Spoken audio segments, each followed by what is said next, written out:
Guys, it's me again. So ito magtututo ng EY Monster. And syempre gumamit ako ng coding styles. So yun yung ano din na open ko na din yan. So yung coding styles natin is ganito siya. So pakita ko sa inyo guys.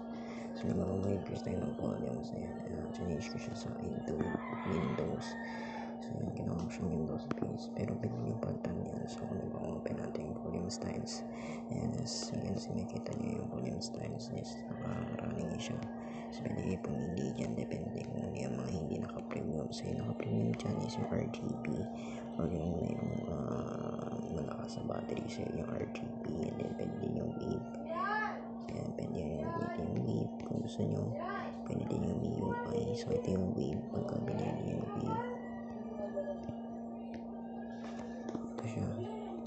Ganyan siya pag sa wave. Pwede din yung kung gusto yung MIUI. Ayan.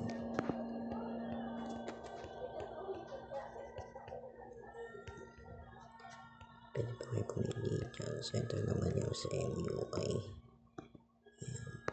So ito dapat yung aking notification for MIUI. Sa MIUI yung akin. Kaya lang ang akin is nasa taas. So yun, pwede din siyang status or iOS under horizontal. Then yan, yung horizontal. Marami pang iba dyan. Pwede Windows Phone. Sa Windows Phone. Then marami pang iba guys. Ayan. Kung gusto yung knob, ayan. Model knob, diba? Pwede pa kayo mag-suggest ng style.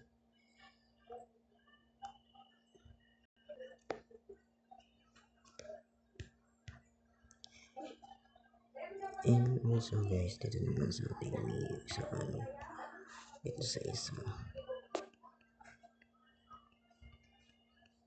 Dito sa MIUI i5, simple gamit ko din yun para lumabas itong button notification. So yun, ito yung button notification.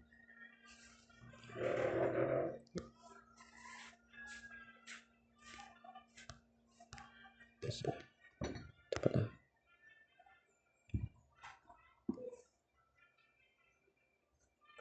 Ayan, pwede kayo maglagay ng bottom status bar. So pwede yung settings ng bottom status bar. Ayan, pwede din pantalan yung tatang yan. And then pwede din sa tiles. So ito yung tiles. Pwede kayo mag-add ng marami dyan. Pwede kayo mag-add ng cast, airplane mode. Pwede din sa hotspot. For screenshot. Ayan, may sabi mo required for more screenshot. Experience will capture. Okay, pwede tayo sa device storage. Alaw niyan, it is screen capture. Yun yung start. Dito pala yung sabi lang. So, nakita nyo dito. Pag in-expand yan. Ayan yung screenshot. Pwede kayo maglagay ng split screen.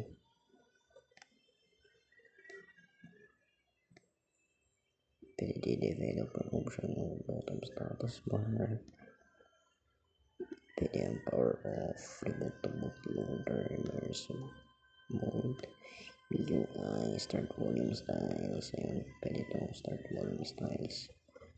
Gusto nyo yan, lagyan na natin.